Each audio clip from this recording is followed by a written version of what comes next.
recorded.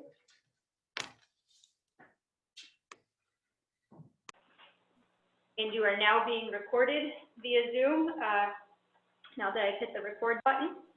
I just also want to advise people that pursuant to Governor Baker's March 12, 2020 order suspending certain provisions of the open meeting law and the Governor's March 15, 2020 order imposing strict limitations on the number of people that may gather in one place, this meeting of the Town of Adams Board of Selectmen is being conducted via remote participation. No in-person attendance of members of the public will be permitted, but every effort has been made to ensure that the public can adequately access the proceedings as provided for in the order. A recording of this meeting is available for anyone who wishes, either by getting the Zoom recording, or we do have Northern Berkshire Community Television with us this evening, and they can also provide the recording. We are still going with the rule of 10 due to the square footage of this room that is in place. And I think I just need to let everybody know who is in the room. For those of you who are on the call, my name is Christine Hoyt. I am the chair of the Board of Selectmen. With me this evening are members John Duvall, Rick Blanchard, and Joe Novak. I also have with me the town administrator, Jay Green, legal counsel, Ed St. John III, Peter Gentile from Northern Berkshire Community Television, and we have three speakers with us. Town clerk, a new business owner, Peter Leskowitz, and Chief Troy Bacon, and also our administrative assistant, Deb Dunlap. I will do my best for those of you who are on the call by video to show the rest of the room. For those of you who are on the call, you are on a large screen for everybody in this room to see you. And they will also help me if you put anything in chat or if somebody else calls in. I believe that is all of my housekeeping for the Zoom recording at this time. I will ask everyone to please rise and go to the pledge of allegiance. I pledge allegiance to the flag of the United States of America and to the republic for which it stands, one nation, under God, indivisible, with liberty and justice for all. Thank you very much. The first item of business on the agenda is approval of minutes for the September 16, 2020 Board of Selectmen meeting.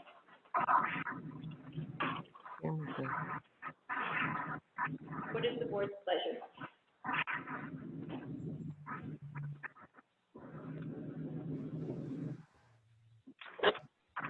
I can't vote on it. Oh, I'm sorry. Yes, I state that. I apologize. So, thank you, Mr. Blanchard, for reminding me. I have a motion to approve the minutes of September 16th. I have a motion by member Scott. Do I have a second? Second. I have a second by member Novak. Any discussion? Hearing none. All in favor? None of us are participating remotely, so we can all vote. But thank you for the reminder. Yeah. So all in favor? Yes. Aye. And one abstention. Thank you. That brings us to public comment. Is there anybody who is on the call or in the room who wishes to speak to the board this evening under public comment? I'll just give it a moment for anyone who has to unmute themselves.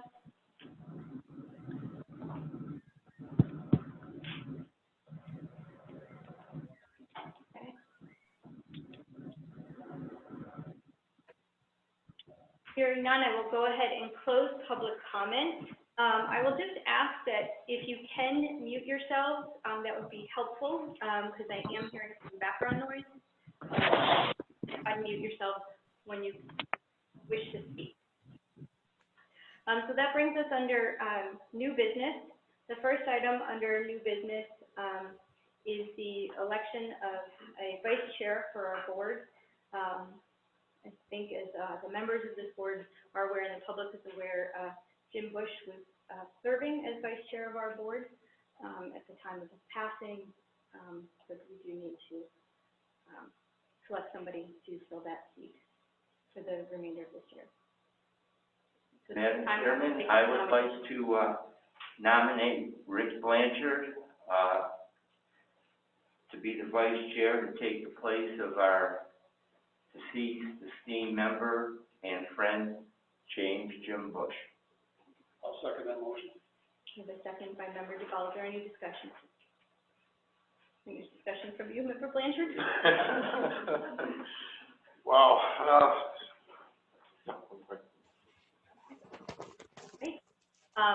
Hearing no discussion, all in favor? Aye. Anyone opposed? abstain. I'd like to abstain. Thank you for taking that on. So that brings us to the second item, the all alcohol club change of manager application that is before us. Attorney Brennan is here with the applicant, Leah Cudworth. This is for the organization that we know as the Mountain Club at 6 Anthony Street in Adams, Massachusetts. In front of the Board of Selectmen is the paperwork for the change of manager. I forgot that there was somebody in the next room, so I apologize for my reaction for those of you at home. This is Mr. Plunkett. Yeah, like, I actually thought something to do with those, given the weather out there today. So we do have that application in front of us. It is my understanding that our town council has reviewed the paperwork and giving us the go-ahead to go with tonight's meeting. Is there anything, Attorney St. John, that we need to be aware of? It seems to be pretty straightforward for a change of manager application. Yeah, there was a hitch in it before because of a particular person named as manager that the ABCC had advised us earlier as a result of a hearing that we had, not to have that person involved in management. So that issue's been cleared up, and it seems to me to be fairly straightforward, and I certainly recommend it to you. Great, and I will also mention that the licensing subcommittee met last week and also reviewed the paperwork before this evening. Attorney Brennan, I don't know if you wanted to introduce.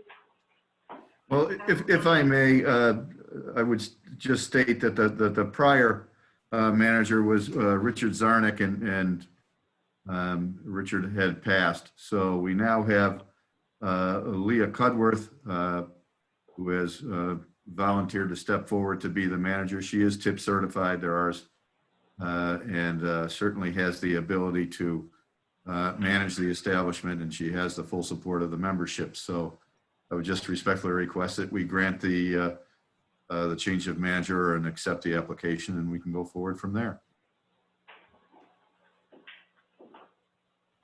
Great. So I will entertain a motion to accept the change of manager application that is before us. I'll make a motion to approve, that the board approves the change of manager application for, and I'm gonna cheat here and say the Mountain Club, instead of trying to pronounce the actual name. I know, Leah, can you give us an education on the name? Yep, it's actually, it's Gebirgsverein. It's actually, I don't know the whole history on it, but I know it's German. I know it comes from back in the German ages. I was actually, about 15 years ago, I was the first woman to ever hold office in that club. So if that doesn't tell you something, I don't know what does, but yeah, I guess they used to teach the English language there way back in the day, from what I understand. All right. We struggle with the name of it every year for the annual licensing. So thank you for that. So I have a motion by Member Blanchard. Do I have a second? I'll second. Second by Member Duval. Is there any questions? Any discussion? Hearing none, all in favor? Aye. Anyone opposed or an abstention? That is unanimous. So that is all set. I will just let you know that licensing renewal season is about to commence, and so we'll see more paperwork from you soon. Thank you. All right, thank you very much. Thank you. Thank you. So that brings us to the next item, and it is an application for a common vic license to be issued to Peter Leskowitz of PJO Corporation, doing business as Miss Adams Diner. As we all know where it is, at 53 Park Street in Adams. And I wanted to maybe turn things over to Town Administrator Green, who's invited Peter Leskowitz to join us this evening. Thank you, Madam Chair. As we all know, we've had a lot of attention paid to Park Street and some of our iconic businesses and landmarks, and I would suggest that Miss Adams is probably the most iconic property on Park Street. When Mr. Leskowitz reached out to me sometime in the summer, I believe early July, I was excited that Pete was interested in it, and we worked carefully with him through the process to ensure that he had whatever support the town could offer for him to do that, knowing what it meant to this community and our heritage and our commerce on Park Street. So I think I would join all of us here on the board to thank Pete for coming to Adams. He's been a pleasure to work with so far, and we look forward to him really bringing back to life this iconic diner. Okay. So with that introduction, hi. How's it going? So far, so good. I mean, it's a lot of work.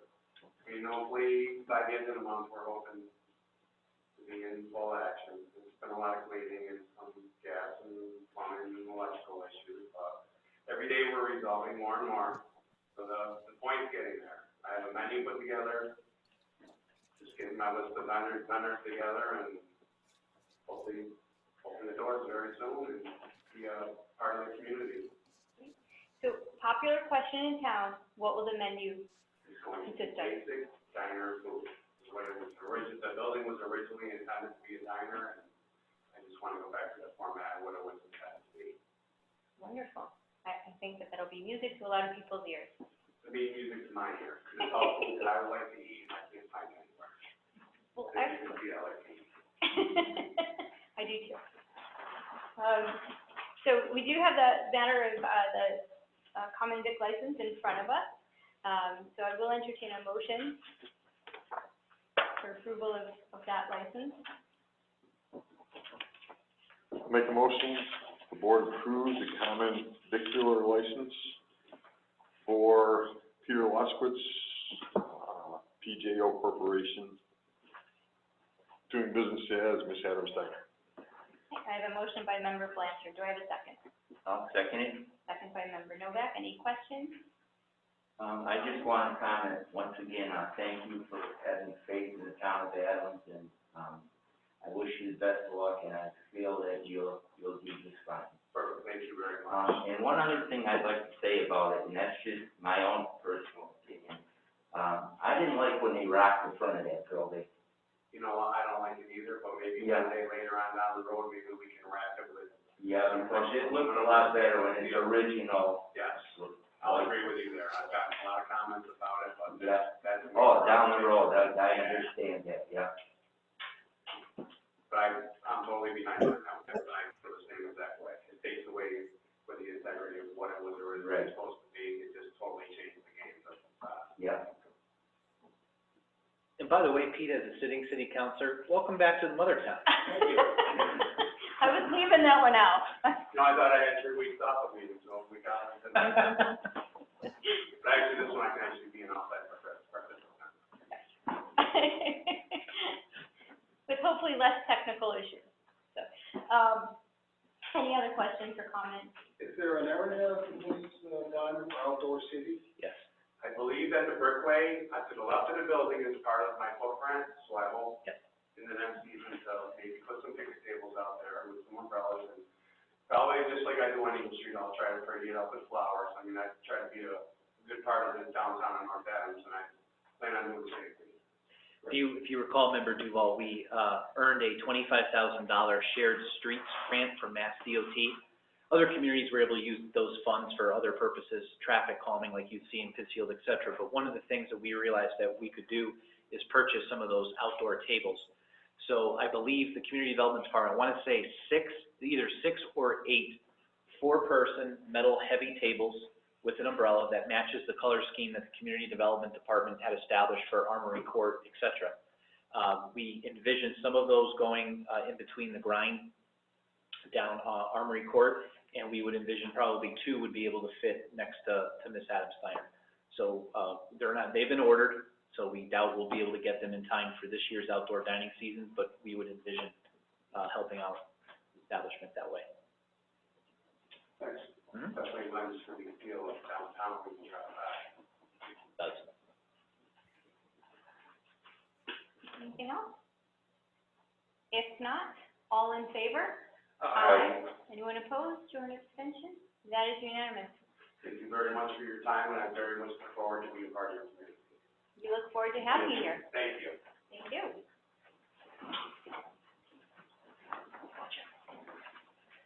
All right. Next item appears to be an annual item, or every couple of months, I think, at this point, but it's an application for placement of a temporary sign on a public way. It is for the Vote for Susan signs. Ginny Duval has put forward the paperwork asking to place the Vote for Susan signs on various town properties from October 24th through November 4th. In the past, the board has approved this for the multiple locations as, I think, in coordination with the town administrator's office, is typically how this has been handled. But what is the board's pleasure with? Madam Chair, I'll make a motion to, okay the placement of temporary signs on public ways, for Vote for Susan, done by Virginia Duval for the dates on town property between October 24th, 2020 to November 4th, 2020. I'll second. And a second by Member Blanchard. And I would just state that it should be in coordination with the town administrator's office, just to make sure that the town locations are approved, or are appropriate. Any further discussion on that? Oh, Member Blanchard? Yeah, it says multiple locations. Any idea on how many signs we talking? Or? I don't. Deb, did Ginny state how many times when she put forward the paperwork? She did not. Okay. I will work with her on that. Okay. I think it's been less than 6 in the past. I think it's like 4. I think she picks a couple of different locations, but it's always been in coordination. She's always done an excellent job. They always look professional. They're removed promptly after the expiration ends, so we have no issues. Does that answer your question? It was a curiosity. It was not a game changer. I was just wondering how many were going to be popping up. If there's no other questions or discussion. I have a comment. I'd like to thank once again Virginia for doing this for the community. And also, there's a way that you can get a sign that says Susan couldn't vote, but you can. They can be found along with buttons at McAndrews Insurance Company during their working hours. And they can also be purchased at the Susan B. Anthony Museum, Friday through Sunday. It'd be best if you could perhaps call ahead of time at the museum for that. And the cost of lawn sign is $8, and buttons are $1, and all the proceeds are going to the Adams Suffragette Centennial Celebration Committee. And I'm very sure that Election Day is going to be jam-packed with voters. So thank you, Virginia, for spreading the news. Okay. If there's nothing else, all in favor? Aye. Anyone opposed? Abstained? That is unanimous. The nice segue into a presentation by the town clerk. Town clerk has put in our packets the 2020 state election warrant for the November 3rd election. If you would like to talk a little bit about this, that would be great. As Member Novak just mentioned, there's an election upon us very soon. So before you have the 2020 state election warrant that, I'm hoping that you'll sign tonight. Again, the election is November 3rd. It's a Tuesday. Our poll will be open from 7 to 8. There is, on the ballot, is the president, senator for Congress, representative in Congress, counselor, senator in general court, representative in general court, and register of probate, and there are 2 questions on the ballot.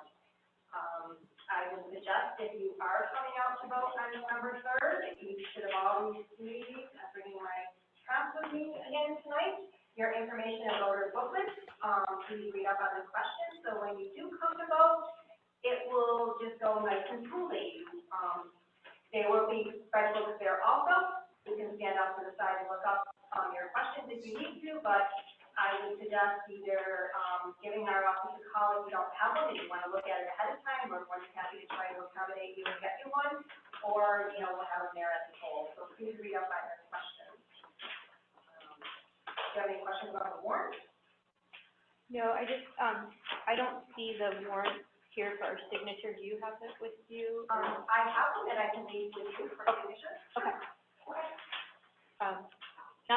That's cart before the horse at this point, but. Right. If you do approve the warrant, which I hope you do tonight, so that we can get it posted, we can get the constable in and get it posted in a timely manner, that would be wonderful. Do you want to do that first before I move on and talk a little bit about early voting and all the other kind of fun stuff?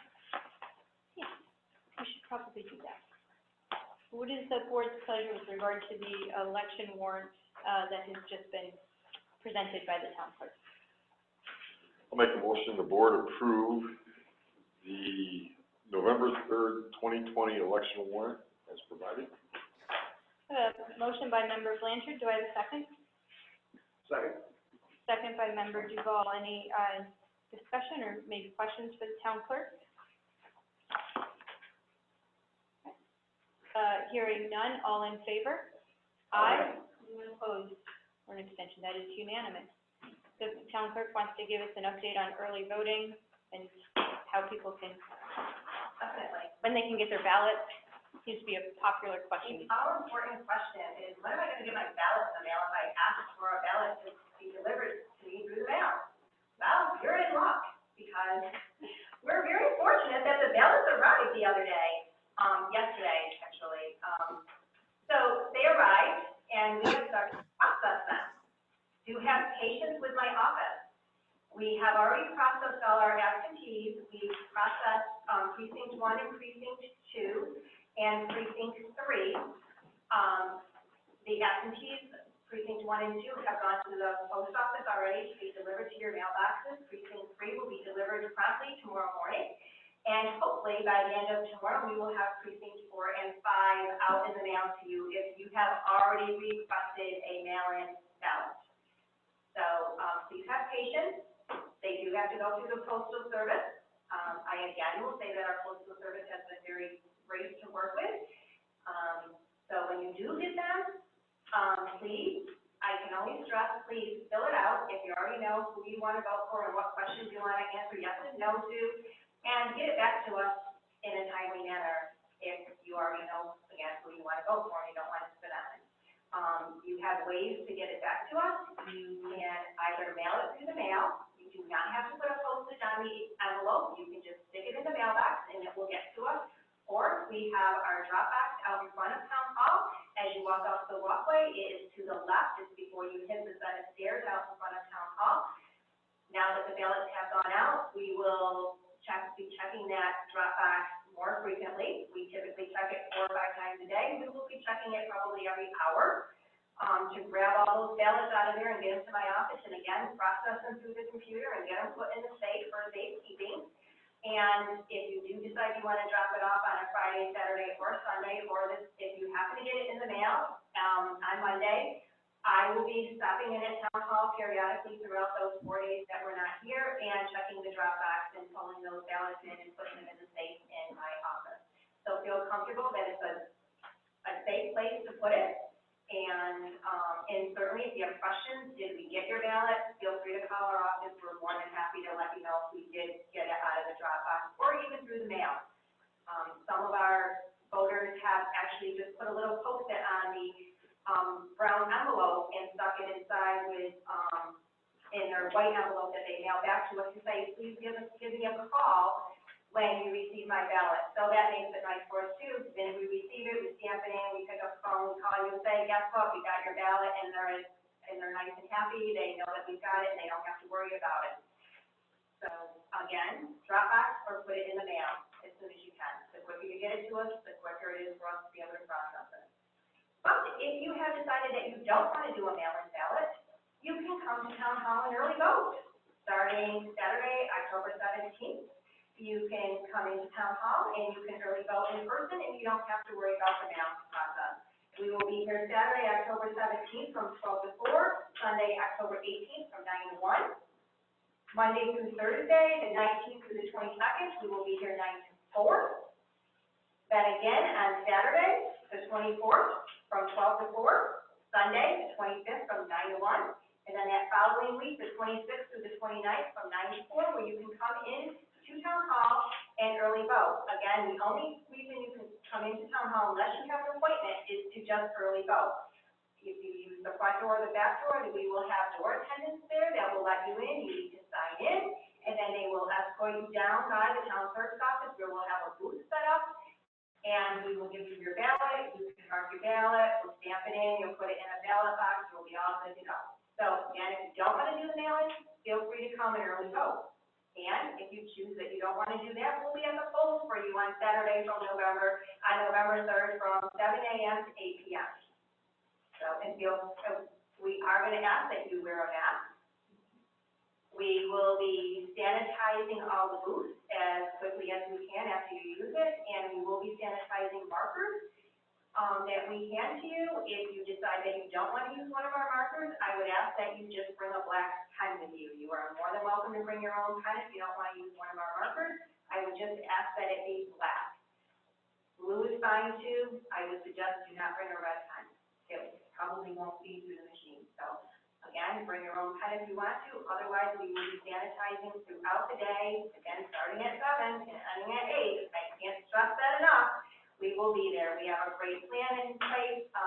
We're working with our DPW to make sure we have great traffic flow. I think everything will be wonderful. It'll be a great day, as long as it doesn't rain. Let's hope for nice weather. So, do you have any questions about the upcoming November 3rd election? I just have one quick question. There's going to be throngs of people. What are you going to do to try to keep the distancing and things to that effect? Because there'll be just so many people. I know it'd be difficult to do, but it's something that I think we need to think about. Well, as a matter of fact, I had a great meeting with our DPW crew this morning, and we talked a little bit about that. We talked a little bit about the traffic flow that I just mentioned by entering on the North Summers Street entrance, and then, parking on North Summer Street and going your merry way, but parking and then going out the back way onto Front Oak Street. So that would be a great traffic flow. We're hopeful if it's a nice day, we can have the garage doors open for a period of time, because we want to have airflow, otherwise we'll just have the doors open. We talked a little bit about how we're going to set up the DPW garage to have enough spacing for voters that are coming in for each precinct to make sure we can keep that social distancing. But again, that's why we ask that you wear a mask. If you show up and you forgot your mask in your car, or you were out walking and you thought, oh, I forgot it was voting day, and you want to stop in, we will have masks on hand for you to be able to wear. So feel free to ask anyone that's there. They'll get you a mask so you can put it on. That will help cut down on hopefully, the social distancing, but we would ask that you are respectful for the person in front of you. We will have up some cones like we've done in the past 2 elections, where, keep your 6-foot distancing if at all possible. Same thing going through the booth. We will try to monitor how many people are within the booth. And we talked a little bit about possibly even putting a tent outside in case of inclement weather. So we're going to look at that as it gets a little bit closer, and watch for the forecast. Today's forecast for November 3rd was going to be sunny and cloudy, high of 47. So, but as we all know, we live in the Berkshires, and that can change dramatically. So, but our DPW director, Robert Tober, was wonderful, and he said he would actually check into seeing about getting a smaller size tent for out in front for people if they need to have a staging area in case it gets too busy within. I can say that we're mailing out over 1,800 ballots. That's a lot of ballots. And depending on how early voting goes, we have 2 weeks of early voting. It could, you know, depending on how many people we get in here, if we get the same amount that we got 4 years ago, like 650, between 650 and 675, keep in mind, if 1,800 people mail back their ballots and you get another 675 people that come to vote, minimum, we're talking roughly probably 2,000 people going through, you know, DPW garage, as opposed to in 2016, we had about 3,200 people that went through the DPW garage. That's a big difference. So we'll know a little bit more as it gets a little bit closer on how many people are actually choosing the mail-in or the early voting. And, one last question, if people are standing outside, this is hypothetical, it happens, of course, in major cities, but, and 8 o'clock comes and they're outside, they get in the right to vote? Yes, they do. Okay. Every night, every election, before we close the polls, I do a lookout always, make sure that there's no one parking, no one's, you know, coming in, no one's whatever, so I always do that before I would even attempt to close the polls. So, yes, we would make sure that everybody is able to get into the DPW garage and cast their vote. That's what we're all about. Okay, well, thank you. And then I have one more question. It's more apropos to the chief. Having stood down there many times, I think that the cones in the center of the road are more of an impediment than a plus, because it narrows the roadway. And people, you know, they're opening their doors to get out, and it's a very dangerous situation down there. Now that nighttime comes a little bit quicker than it has during, of course, the summer months. I just think, you know, this is just my personal thought, that the cones going along the roadway just narrows it. I've seen big trucks have a hard time, school buses going by, and, I don't know if it helps or it's a hindrance. I mean, I'd leave that up to what you would think best. Okay, yeah, we can talk about it later if you'd like, but I do remember when I drove through there with the cone, it does shrink the roadway a little bit. Yeah. And I'm not sure if we put those out or if DPW put those out, but it certainly could be a conversation we could have and work through that before the election. Okay, thank you. That's all. Do we have any other questions regarding the election? Just add to that discussion, how does a vehicle know that voting is happening without, that's all we had for now, probably better, could be a better idea. But those cones out in the road indicate to a driver of a vehicle that something is happening there, so something needs to be put there, be it cones or something, better, but, Yeah, I'm just thinking off the top of my head, instead of maybe having them right out in front of the DPW garage, we could talk a little bit about having something before they hit there, like by Farrell Street, and then further down on North Summer Street. Because I think one of the reasons it makes it so narrow is that our voters are actually parking there too. Right, right. So maybe we can talk about something, like maybe different signage. Signage or something, yeah, absolutely. Exactly, to try to limit it, because as you said, it's getting dark, and we are gonna change, you know, we're gonna fall back on October 31st, November 1st, so it's going to get even darker, and I did talk to DPW this morning too about that, to make sure that all the lights on the DPW garage are working, so that will help too, hopefully, it'll be lit up a little bit more, but maybe we can talk a little bit about that too, how to make it, you know, lit up a little bit more, because it does get really dark down there. Anything else? Okay. Hopefully this is the last election we'll have to worry about it down there. I thought you were gonna say, hopefully it's the last election we'll ever have to worry about. No, I mean down there. You just smile on my face, it's been a long year. Don't smile about that. Don't think to smile about.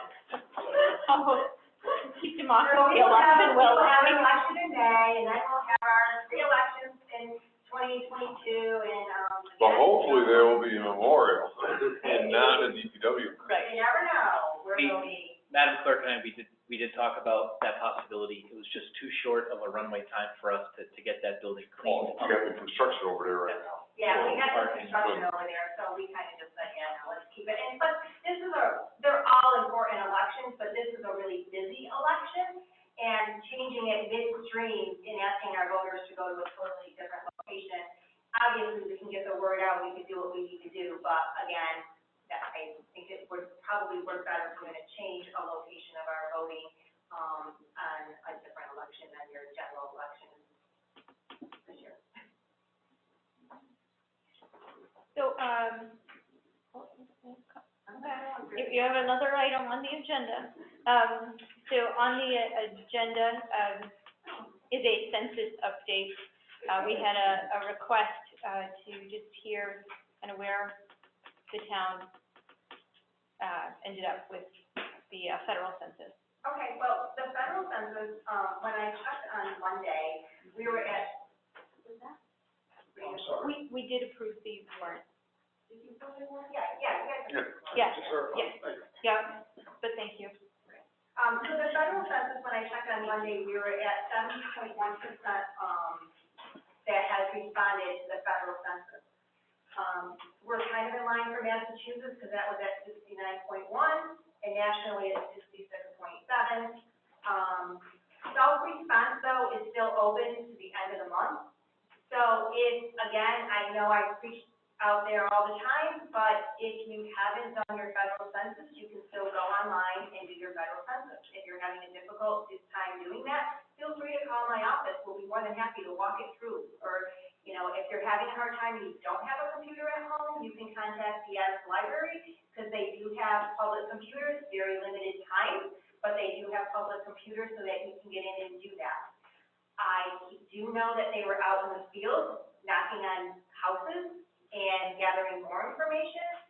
My office has worked with several of the field representatives for the census to try to help them navigate that also. We've had multiple requests, and we've tried to help them narrow down what happened to a particular address. You know, is it a vacant apartment? Is it a vacant house now, but they're still on the list?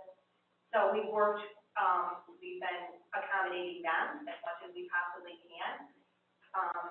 Unfortunately, as you know, COVID hit when this started. We had a great plan that we were gonna institute, and hopefully our percentage probably would have been 80%, if not higher. Closer even probably to 85 if we were able to implement what our plan was, but we just unfortunately weren't able to do that. It would have been nice if they had extended it, further out, but then again, we don't know when this is gonna end, so, this makes it more difficult for all of us. And I think everybody's feeling the same way.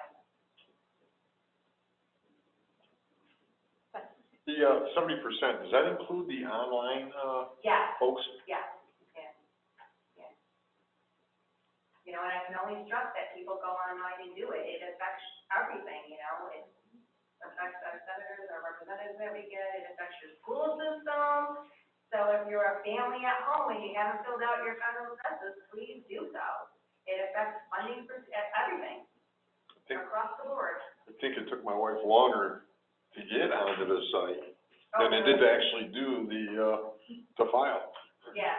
So it's real quick. It is very quick. I had done it before I had even gotten my postcard, just to see how quick it was, even without my ID number. And it was done, you know, I did it in minutes. So it, you know, and if you have your ID number, if you happen to have your postcard, I know they mailed out a couple of postcards. And then again, I know that they were going door to door, and we were working with some of the, field people that were out in the field, so. Thank Good you. question? John, you want to say something? Yeah, I'll have a quick question. Does the town know, from the last time who hasn't, filled out the census? Okay, so we're never given that information.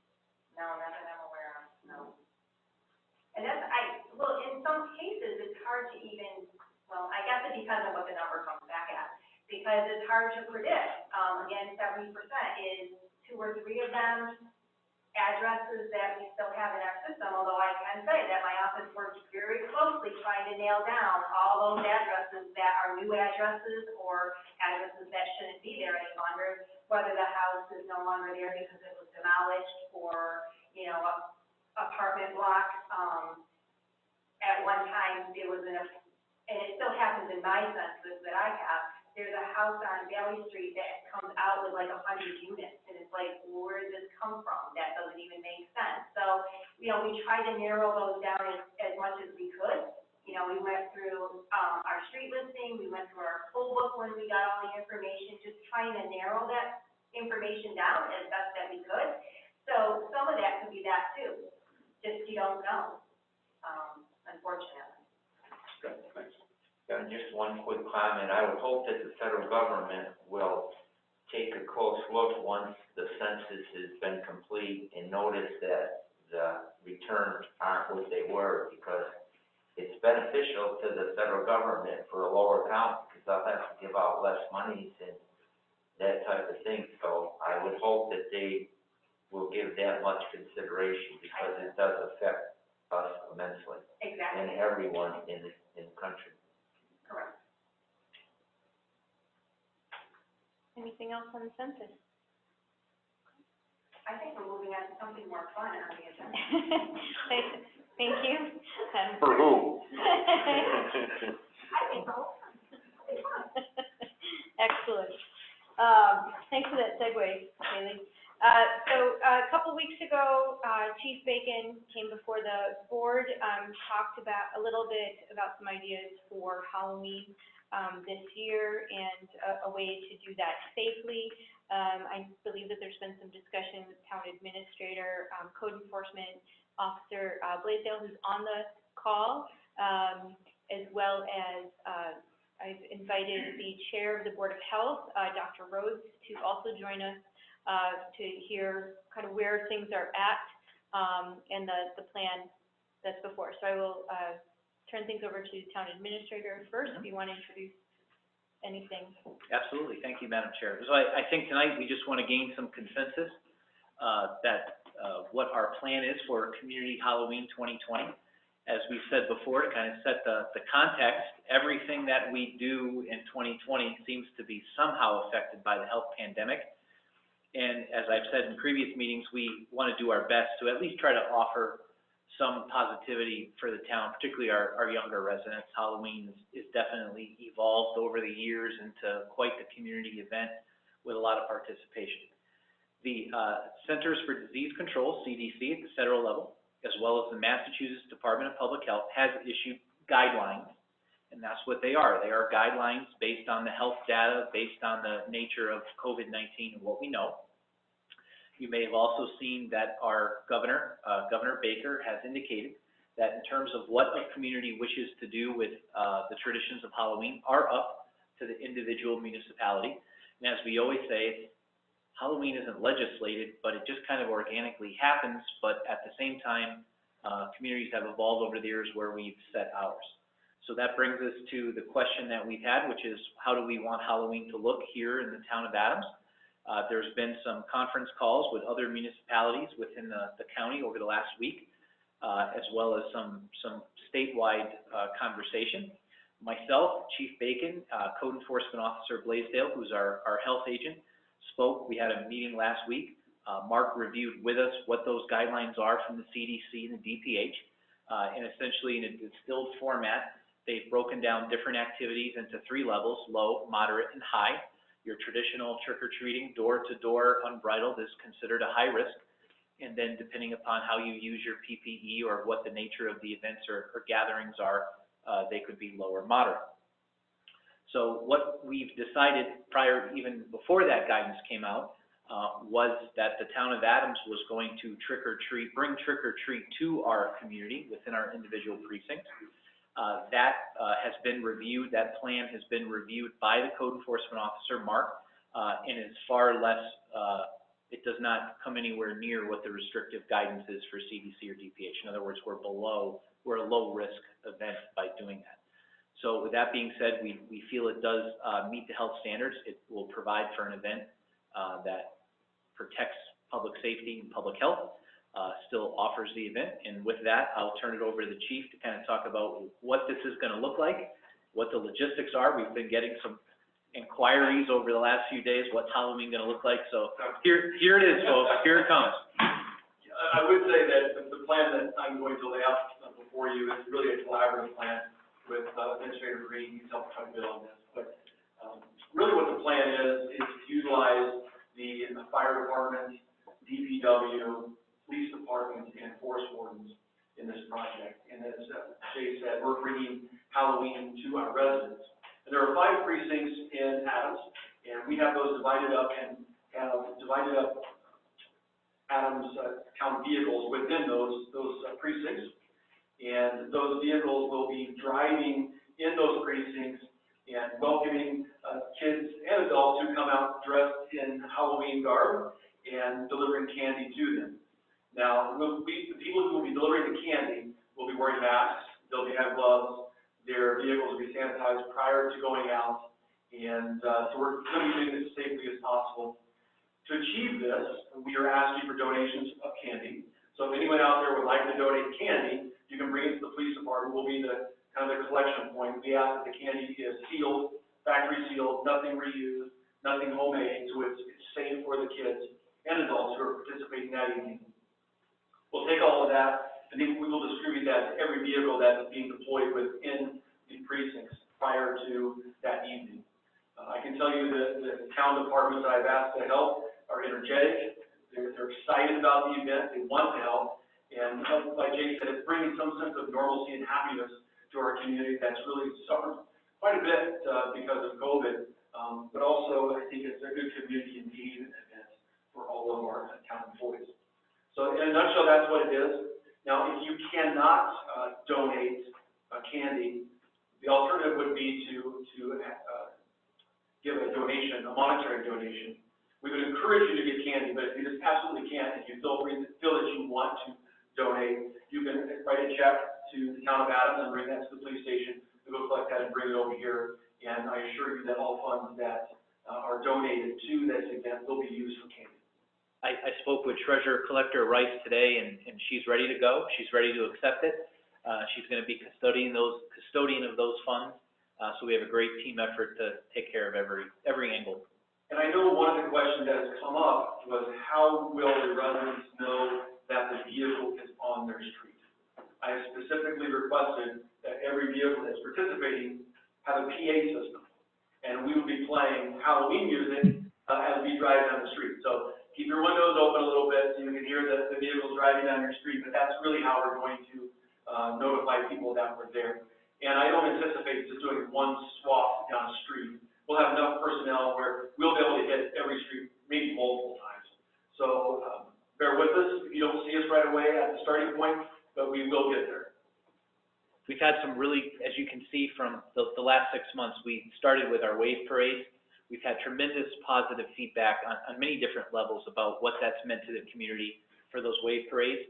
We saw last night National Night Out, again, thanks to the chief and the members of the Adams Police Department for organizing that. We had the Copsicle truck in town, and that's a very similar operation. That's our dry run. Right. That shows us how we need to do it, where the kids are, the streets that are going to be more populated than others. So that last night was very helpful with planning the event.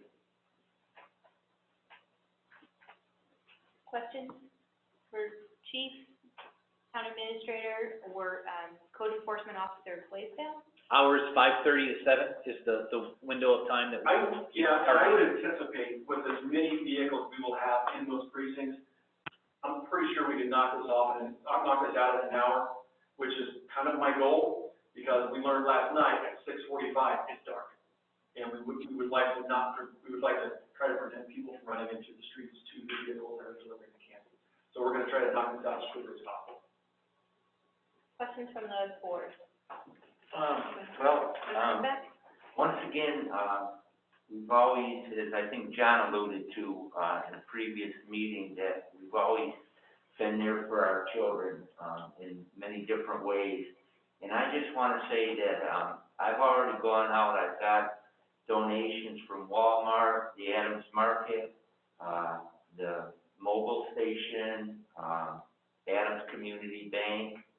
I haven't heard back from Big Y or Target, but, I'm out there doing what I can to help out. Thank you. So, I'll continue to do my best to try to get donations, and, once again, I'll either forward them to you or to Jay. Thank you, Joe. Yeah. Thank you so much. Member Sanchez or Member Stahl? No, so this is it, there is officially no door-to-door, correct? We are strongly discouraging that activity consistent with the CDC and DPH guidelines. And providing a safer alternative. And I think it's a great idea, a great plan. Not everybody follows the rules, so there will be some people out there. I just ask, please do not, if the porch light's not on, don't go there. You don't know why they're not handing out.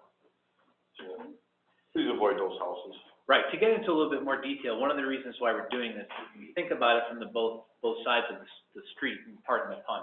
You have households, we do have an older demographic here, and we have folks that may feel inclined that they want to participate, they want to put that porch light on, and they want to do that. That does expose that household to the transmission. It becomes a vector for the potential transmission.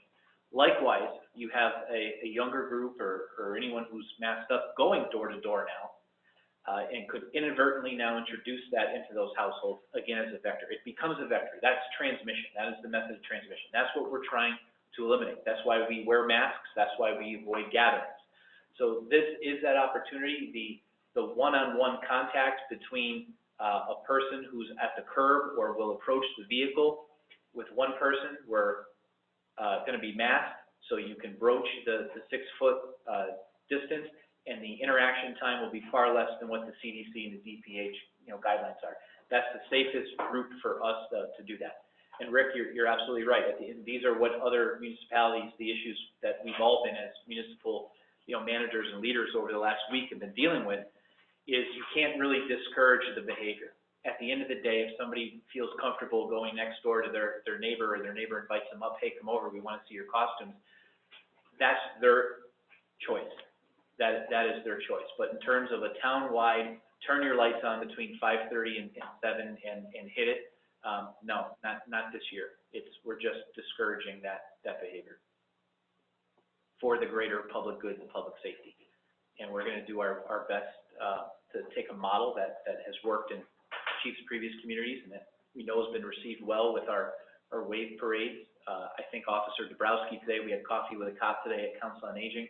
I think Officer Dabrowski said that since we reinstituted it sometime April or early May, we've had over 80 of those wave parades, and each one has been represented by each department in this town and community. And I think it's important, at least for now, for me to take a moment, thank all the town staff that are volunteering their time for this, particularly Nick, who arranges it all. Mark and I and the chief met. We had a pretty good conversation about it. I appreciate Dr. Rhodes' participation, his endorsement from the Board of Health on it, if that's what he wishes to do. So I think this is a good plan forward. I think it'll be a lot of fun. I know myself and my wife will be up here that night participating. Although she's disappointed that Coomer will not be on duty that night, we'll make up for it. 81 wave parades. There was 81. There was one at 6 o'clock today on Grant Street. But with that said, our plan is to have 2 people in the cars, the vehicles, to service both sides of the road. So if anybody would like to, as Jay said, they're going to be participating. If anybody else would like to participate, let me know, and I can assign you to a car, or if you have a specific request, we can make that happen. We have dump trucks, we have fire trucks, and I also should thank, as most people know, Adams Fire Department is a separate government entity. It is our fire district. I'd like to thank Chief Pansecki and the members of the alerts.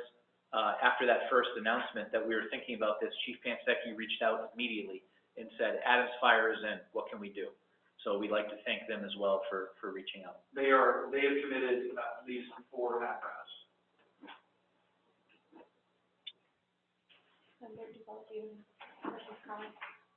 Just to add, what Jay had to say, the reason I support this is that we do have an elderly community, and they would want to give out candy, as they always have, but there's a pandemics is something we cannot do.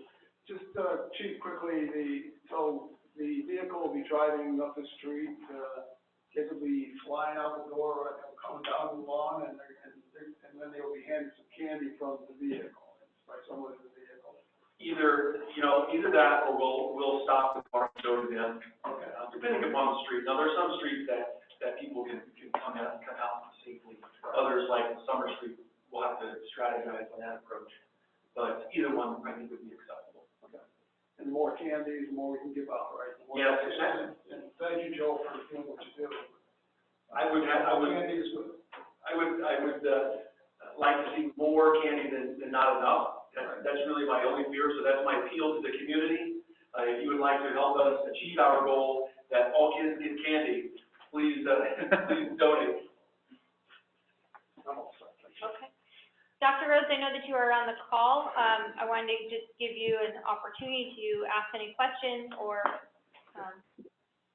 Thank you. I really want to commend Chief Bacon and the rest of the administration for coming up with this great alternative, because obviously we have no intention of prohibiting trick-or-treating, but the best alternative is to have a great substitute, and this is a super substitute. I just have basically one question about if you're accepting individual donations of candy, is there a deadline before, like a week before Halloween, that you will stop accepting? October 31st at 5:00 p.m. We will take it up so at the end. So there's no deadline. Just preferably, we'd like to have it a week before. That way we can get it all organized and distributed to the proper vehicles and departments. But we'll accept all the way up to the time we go out. Okay, great. And so at our Board of Health meeting next week, we will take a look at this and would like to endorse it from the Board of Health standpoint. And so thank you for all the effort you've put in. We would just like to add, we'll be asking the board to add the other recommendations just to avoid the large indoor gatherings, of course, the house trick-or-treating, private individuals handing out candy, and something that hasn't been mentioned yet is really try to avoid traveling to other municipalities, because we do appreciate that other municipalities have set up their own protocols and would not like to kind of barge in or interfere with how they're trying to conduct a safe Halloween. So with that, again, thank you very much. I'm impressed and very happy to be here. Thanks, David. thank you very much, Dr. Rhodes. That was good input about the neighboring municipalities. So I appreciate that reminder. Anything else on Halloween? Okay, I guess get your costumes ready. Yeah. And get some candy over to the chief. Not too early, because I don't want you to eat it all. I'm just kidding. What are you going to say? I got him all. I like it. That was good. Hey, he's hooked on Angelina's, so. Oh. Madam Chair, we usually vote on the night, the hours, and I imagine we should vote on the new process for this year. I think it's an endorsement of the Halloween 2020 plan, if you would like to make that. I'll make that motion to endorse the 2020 Halloween plan that's been put forward, along with that it's going to be held on October 31st, between the hours of 5:30 and 7 o'clock. Okay. I have a motion by Member Duval. Second by Member Blanchard. Any further discussion? Hearing none, all in favor? Aye. Anyone opposed? That is unanimous. That brings us to department reports. We will start with the town administrator. Thank you, Madam Chairman. Tonight, as everybody may know, particularly Dr. Rhodes, who's out without power, we were hit with a sudden storm this evening. Most of the damage was concentrated in the east side of town, Prado Street area, Summer Street area, and then upwards towards the East Road area. The DPW was mobilized and slowly geared up, over the course of the evening.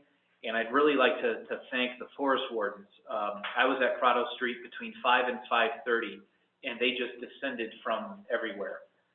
They were right on the spot. So I'd like to thank Chief Kleiner, Emergency Management Director Kleiner, and all the ladies and gentlemen that were out there from the forest wardens. There were neighbors that were helping to start clear trees, and were really able to get in there even before our DPW guys were able to mobilize and get equipment.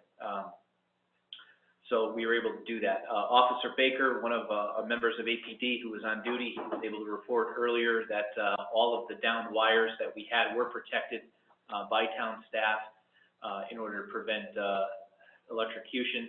I was in touch with our Emergency Operations Center, which is still in standby status in northern Berkshire. There were no injuries reported region-wide, but there were localized issues like we had both in North Adams and in Cheshire. No regional assets were asked to respond, and the National Weather Service is going to confirm through Berkshire Sheriff's Control as to whether or not this was a microburst. So as of right now, most of our roadways should be reopened, and the DPW will continue tomorrow with cleanup in the public spaces. So that's our report on this evening's storm. Some project reports for everyone this evening. I'm pleased to report that Mass DOT has reported that our Ashewiltuak Bike Trail will reopen this Friday for Columbus Day weekend. Although it probably feels like it's been open based on the amount of traffic that I've seen on it. Mass DOT is officially reopening that this Friday, so that work should be completed. Commercial Street, as everybody knows, is now underway. You'll see in the morning and throughout the day periodic lane closures. They're doing some undersurface work, getting ready to go for further construction, so just please be advised and expect some delays there.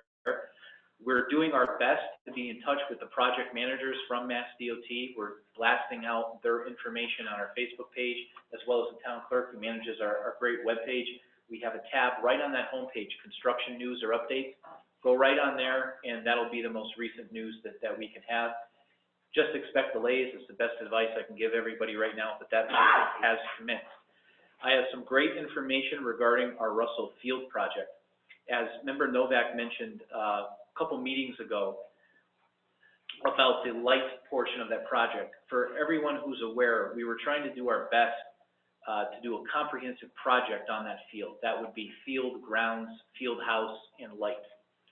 We were not able to do the field house due to cost. We were able to do most of the fields, the tennis court, et cetera, but the lights were still a question. As of tonight, the Community Development Department reports that we are able to run new conduit and new wires through the conduit up to the top of the poles, and we are only $5,000 short of being able to basically refurbish the existing lights that are there. So almost all the infrastructure will be new with the exception of lights. We just don't know how to make up that difference of $5,000.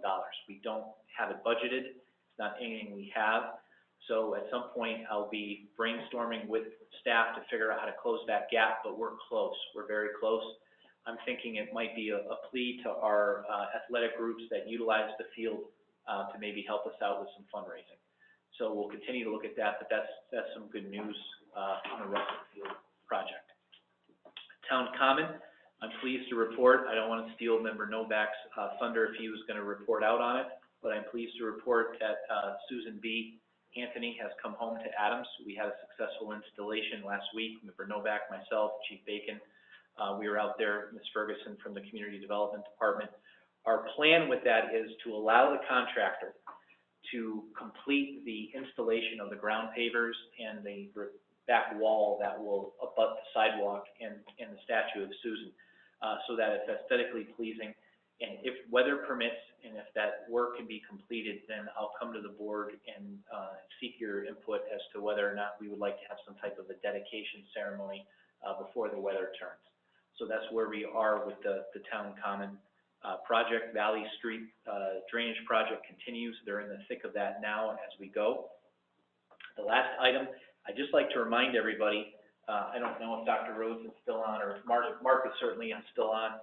He can jump in if I misspeak. So far, the resurgence of COVID-19 at Adams has been minimal. We've had about 5 new cases, I want to say, over the last 30 days, give or take. We're still in the gray, which is good. That means that COVID-19 is not prevalent in our community in strong numbers, but that can always turn.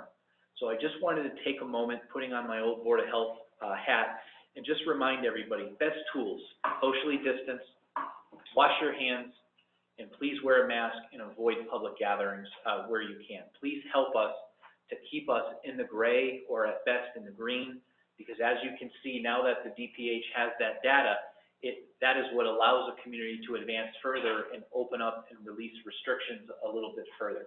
We've been doing really well. Superintendent Dean is in touch with the Board of Health through Code Enforcement Officer Blaisdell. We're in good shape. Let's stay that way. Let's work together to stay that way. I can't plead enough with everybody. Thank everybody for their cooperation. But having the chance to look back over the last week or two as to what we went through in March and April, boy, I don't know about anybody else, but I sure just don't want to go through it again. So I just wanted to take that opportunity tonight to remind everybody that our numbers are good, but they're good because of what everybody is doing. I'm over at the grind frequently for lunch, and I haven't seen anyone in violation of any of these, social health requests that are being made. So thanks everybody for that. That's all I have for this evening. Okay. Any questions for the town administrator about his report? Yeah, Jay, thank you for that advice. It's very sound advice because once again, it just takes a vector and people spreading it, and it becomes something that we don't really want. Mm-hmm. And I have one question on the Valley Street work. It appears to me, I don't remember how much money we were given to do that project, but the amount of work I see there and the money I think we got, is that gonna be enough to cover everything? Because they're spending a lot of time, a lot of equipment, a lot of Yes. people, a lot of piping, so yeah, I'm wondering. I'll have to ask community development to see how it's going. The only issue so far has been the required number of test pits were exceeded from what was contractually allowed for. So say we are contracted for 4, we needed a total of 8. That's why you saw for a period of time DPW deployed, because we were doing them in order not to have to pay the contractor to do it. That was simply a result of it being an older community and not having as-built plans, blueprints, to be able to see where our stormwater was. That's been resolved. DPW has documented that. So that was the only not overrun, but excess that we had that I was aware of. It does look that way because it's substantial work. I was out there a couple of Fridays ago, and the size of the culverts that are being put in. If this doesn't take care of those drainage problems in the hills, in the presidential area, I don't know what will. But they're working diligently on it. But I can certainly ask community development. We'll get a report and take a look. Some of our projects, I've been concerned, that's why Russell I'm kind of happy with, because I just feel like we were dealing a bad debt. We got into these projects, and they've all been over a little bit, and thanks to Donna and Becky's staff and Mary, we've been able to squeeze every dime out of the cushions that we were able to. But just like with this Russell Field issue, we're so close, but with a late budget being put into place, not knowing what next year's fiscal year will look like, we're being a little restrictive in how we are spending money. So we'll take a look at that, but those are the only overruns so far that I've noticed. Right. Most of that funding, Joe, is the bond money. We did get a partial grant on it, but the majority of that is our storm damage rehab money. Right. Yeah, and a lot of good things, a lot of good projects going on. It's gonna make a difference in this community. It absolutely will, and we're doing our best with it. I say I wish we could take on more. With Donna's retirement, we're trying not to lose any steam. I don't think we will. We've had a lot on our plate. It makes it difficult to manage. We're all over the place with it, but we've got a good team and everyone's pitching in. And we'll get into a good ebb and flow, I think, next fiscal year, and try not to miss a beat. In fact, I'm working on 2 grants right now, along with community development, to keep us going. Thank you. Any other questions? Okay, we'll move on to town council's report. Thank you. Since my last report on September 16, I worked on the following. I responded to a request for advice from the Board of Health. I responded to a private citizen's request for public records. I filed a formal response to a complaint for violation of open meeting law. I reviewed an application for a liquor license transfer. I filed a motion to dismiss a complaint for judicial review. I attended the Board of Health hearing on September 30. I participated in a meeting in preparation for a hearing before the district court concerning the dangerous dog matter that had previously come before this board. And I reviewed and responded to a private citizen's boundary line complaint. Any questions for town council? Okay. Thank you very much. You're welcome. Nice to have you in the room. Nice to be here. So that brings us to subcommittee and liaison reports. I'll be mindful, Peter, I see the camera. So I have two quick items. First, I just wanted to thank Member Duval. I got a notification that Member Duval will be serving as an alternate representative to the MPO. That's a position that I believe Williamstown Selectmen, Andy Coughlin, and yourself have switched on and off. So Andy's going to serve as the representative and will be serving as the alternate. Is that Right, correct? every 2 years, it's up for election, and we're the only two that call in or show up. So we switch positions every 2 years. So I appreciate that your continued work with the MPO. Member Duval brings home the bacon from the MPO. Try as hard as I can. Not the one that's in the room. Oh. I didn't even pick up on that. I'm here all night. The other item, Member Blanchard and myself met as members of the licensing committee last week. We reviewed the manager application that was before us.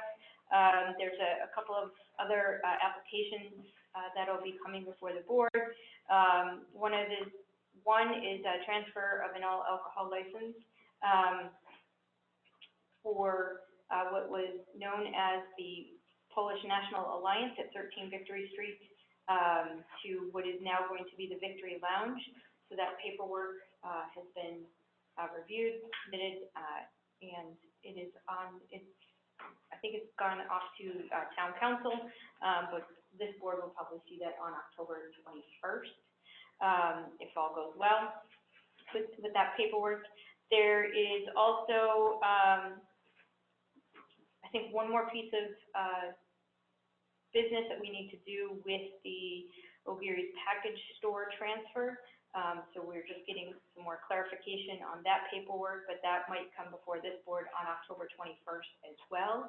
And we looked at the renewal process for the 2021 licenses and started some discussion about those fees and might bring forward a recommendation to this full board. We also reviewed a Byob policy to add to our existing licensing policy that we have. So we've sent it off to, or are sending it off to town council, to Chief Bacon, and a few other entities to just take a look at it and make sure that that's all well and good. And if so, then that will come before this full board probably next month. So that's, I think, all of the things that we talked about, and just a heads up as to what will be coming before the full board. Anything you'd add, Member Blanchard? Okay. Okay. With that, that's all I have for subcommittee reports. Member Duval. Really not a subcommittee, but I did, I had a day off and I asked Jay to take me around to all the projects and discuss the status of each one. And we did walk, Crowder Street, looks great, sidewalks look great. They did make some, effort to, make sure that everyone's driveways or walkways to the sidewalks were, fixed in a way that the water would run off, those areas.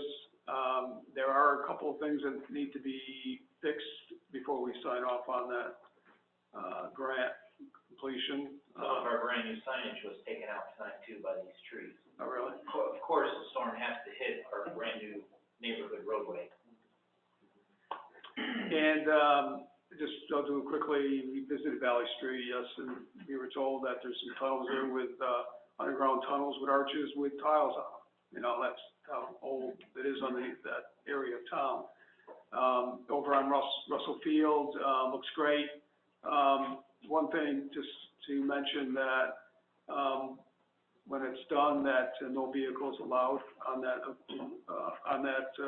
field unless it's, emergency vehicles.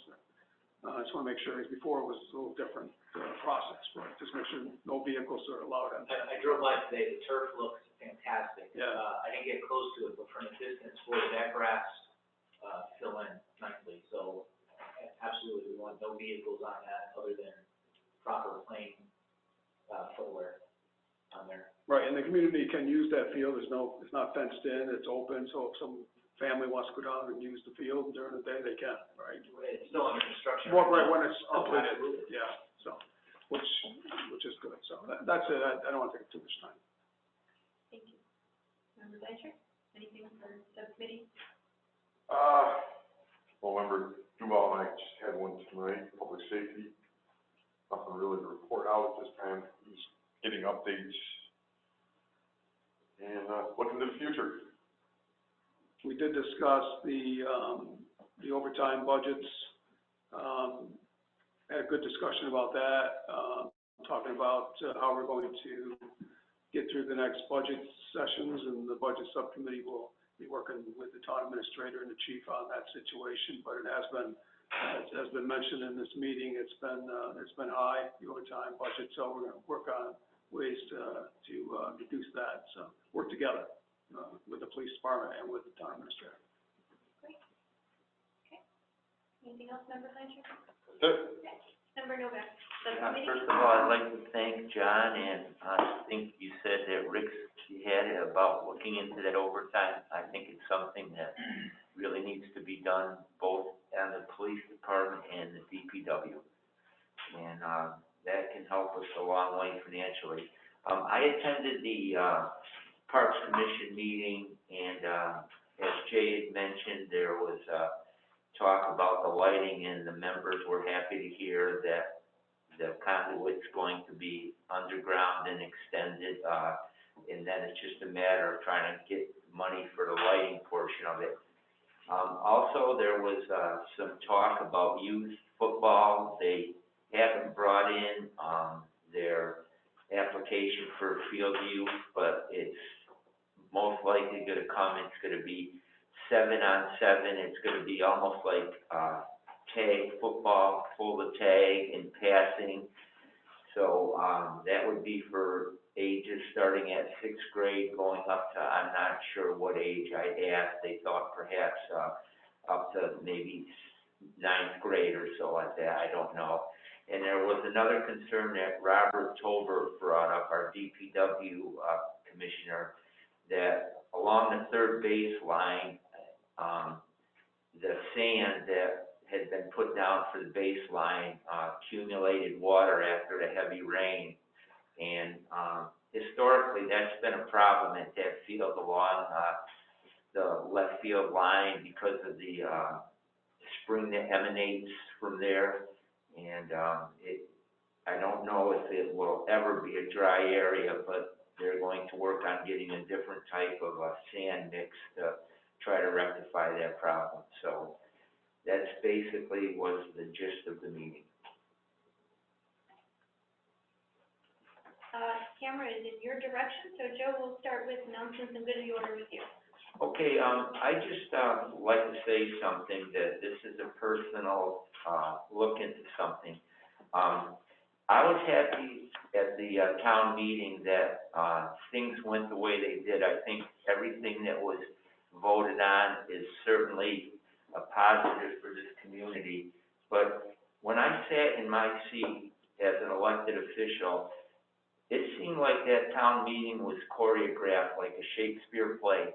I mean, I could tell what was going to happen as the meeting went along. It just, I don't know, it kind of struck me the wrong way. It just seemed like there was so much time put in before, which is a good thing, but as it went through, it just seemed like, I don't know, everything was like put in pieces like you're building a log cabin or something. It didn't sit well with me, because I think the people of Adams, our town meeting members, they're smart people, and, it just seemed like they were being preached to, and I don't know, if you can feel like the way I did, and, because I had no conversations prior to this, town meeting, but early on, it just seemed to me that, boy, this thing was put together like a Hollywood play, and so that's just what, my thinking is. It's no,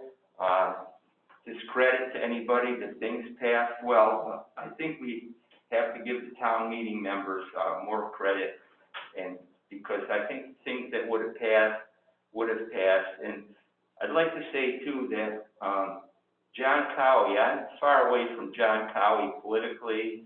I'm far away from John, Cowie, the way we think about certain issues, but I'm with John Cowie a little bit when it comes to, finances. And I learned a few things from John that I wasn't aware of on his 40R, that, One Berkshire is overseeing this, was part of overseeing the project. I never knew anything like that. I never knew about that bonding, that abutters would have to put in bond money, so that they can be heard. So things like that. John's a very smart man, and it's tough when you're like an underdog. When John goes up there and speaks to people, it's almost like, you know, he's the skunk in the room. And people say, oh, sit down, do this, do that. But John Cowie's a very smart man, and I felt a little sorry for him, personally. I really did, because he was getting cut off, and, you know, I look at a meeting, I think of, the picture of Norman Rockwell of the New England Town Hall, where people are standing up and, you know, passing on information, you know, and in a staunch way if they believe strongly in something. And I just felt bad about that. And one other thing I have to say I didn't like is that it was announced that the blankets were given by General Dynamics and One Berkshire. I mean, that seemed to me a little bit tacky. And I just want to say that in an outward way. Once again, I'm glad that things went the way they did, because what the town meeting members voted can only be a plus for this community going forward. I would like to just address a couple of items Okay. that were incorrect from what you just stated. Yes, please. Please do. As an employee of One Berkshire, it's disappointing that I've had to hear now twice that people believe that One Berkshire has had a hand in 40R. Now, One Berkshire's role back in August, or actually I think it was September, was to come in and speak. It was actually the president and CEO of One Berkshire was asked to speak about economic development and the impact that a tool like 40R could be for the town of Adams. His title was given, his role was given, and he's also the former town administrator. All of that was very transparent in that room. It's a recorded meeting, and anyone can go back and watch it. We also, as a town, and this was prior to my employment to One Berkshire, I would just like to state that I did not start working for them until November. The economic development specialist for One Berkshire was also asked to be in the room to talk about how this could be an economic development tool and answer any questions about economic development. In no way, shape, or form is One Berkshire controlling 40R, controlling that conversation in the Berkshires or in the state. They are, in fact, an organization that does bring some speakers into the area, and they do have some connections with the state. This is a state program. It is not a One Berkshire program. So I just want to make that clear, because it's now been stated that One Berkshire is like controlling 40R, and that is absolutely incorrect. As for the blanket, at the workshop prior to this, we had 20 or so town meeting members who attended. It got very cold. They asked if there was anything that could be done. I indicated that I had 30 blankets left over from an event that I organized. And I contacted the donor, who was General Dynamics, because their logo was on it, and I asked if it would be okay if I could distribute them at town meeting. I got the okay from them because it had their logo on it. I also asked my employer, One Berkshire, if there was anything else that was going to be done with these blankets. They indicated that there would not be. And I said, can I then bring them and just have them available?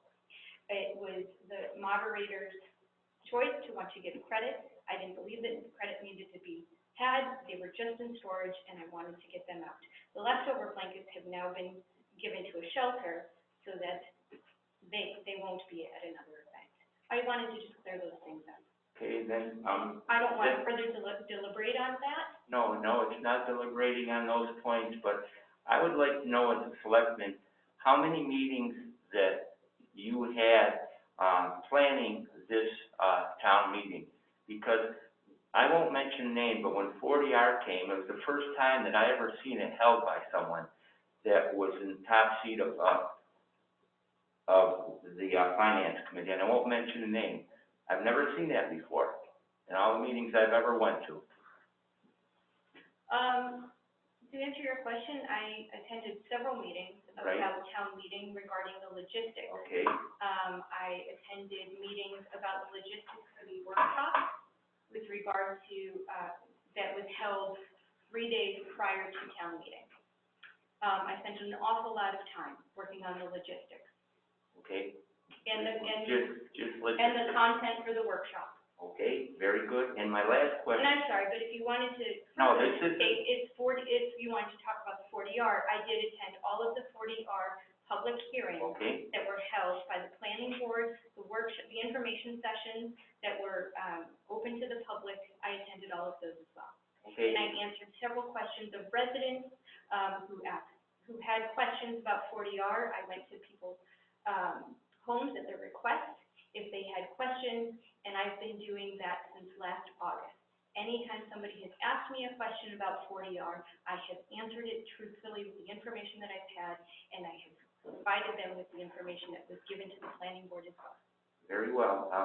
Then, on a different subject, I was wondering, today I saw that the Personnel Subcommittee was reviewing the chief. And I'm wondering, I've asked this so many times, Madam Chairman, when is Jay Green gonna get a review?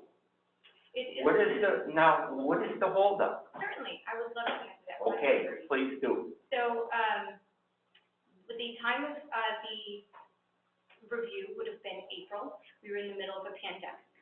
I stated that in May, that I knew that this was something that needed to be done. It's on the back burner because of the pandemic. I was hopeful that by the end of the summer, I would be able to, get that done. I asked other communities for their evaluations. I received those. I contacted MMA to get a copy of their evaluation as well. I have spent a number of hours working on this, using the goals that were set last summer by this board, to make sure that the review would be fair and equitable. I have personally handled the technology for nearly 60 town meetings, for the town of Adams, the Zoom and everything else, which has consumed an awful lot of my time. Because to get to this point, to have this meeting, it is several hours before and several hours after. So I didn't have a lot of capacity to necessarily do my full-time job and then to run all of these meetings and still do a good job with a tool that I think would be helpful to evaluate our town administrator. So we didn't have meetings last week. Guess what? I got to put together that tool. I have sent it off to a few people to have it, external folks, the same people that sent me evaluations, and asked them to proof it and make sure that it was a fair tool to evaluate the town administrator. So it is my hope that I can get some information to you maybe next week or the week after, once it has been reviewed by a few other people that I feel comfortable looking at it and making sure that it's been proofed, and I will get that out. I have apologized to the town administrator that it's taken me this long to get to this point, but there's just only so much I can do. Now, it would have been nice if you had asked if you could have helped or offered to help, but instead you continue to come to these meetings and continue to tell me what I'm not doing. So I appreciate that, but we are on target as best as I can. So thank you very much. Yeah, Madam Chair, could I ask for, an update on the Personnel Subcommittee today, why the review of the chief? The Personnel Subcommittee, did not meet today, the Public Safety Committee met today, and, I I don't know, that was on the agenda it was posted at 5:30 that the, a Public Safety Committee. no, it was Personnel Subcommittee it said. Well, that's what it said on the homepage. It is a Public Safety Committee, and the members of the Public Safety Committee gave their update during, the committee report. Okay, very good, and, I take different deference to what you just said about why I don't come in and do some of the work. I do a lot of work, Christine, for this community. I just And felt that maybe you could have offered to assist. Why didn't you ask me? Why didn't you ask me? And that's it, I'm not gonna get any further into it. Great. Member Blanchard, do you have anything for announcements and good of the order? I am nothing. I'm good, thank you. I do have, 3 items. One, for those at home who are watching, just a reminder, if you are having trouble with sound, to, please call Spectrum Customer Service. The phone number is 833-780-1880. That number again is 833-780-1880. It was a reminder that was given to me this morning at the Coffee with a Cop event, which I appreciated being part of, and thank the chief for inviting all of the members of the board to that event. But there was a resident there who asked me if I could repeat that phone number a couple of times this evening, so I'm happy to have done so. The item of town meeting was brought up. I wanted to just thank all of those who organized that event. I know that the town clerk spent an awful lot of time on the logistics, as well as the town moderator, DPW director, building commissioner, Garner, the town administrator, and code enforcement, to make sure that everything was good. But I also wanted to thank all of you for your work on the workshop prior to. I think that helped calm any fears that there might be about gathering and so forth. So I thought that all of that went very well, and I also appreciated the work of Encore Audio and Classical Tent to make sure it was a comfortable space and that we were able to hear outdoors. So thank you to all of them for that.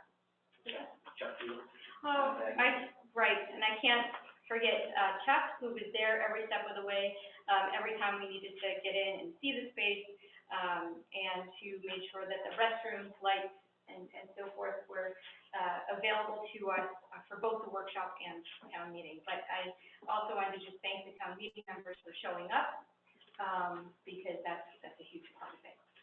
And they showed up for the workshop, which was a very cold night, and luckily it wasn't as cold for actual town meeting, but all went well with that. I don't have anything else, so with that, I will just mention, I don't believe that we'll have a workshop or a meeting next week, so I am looking to have a meeting on Wednesday, October 21st at 7 p.m. And there are a number of things here for signature, so with that, I will ask for an adjournment. So moved. Second. All in favor? Aye.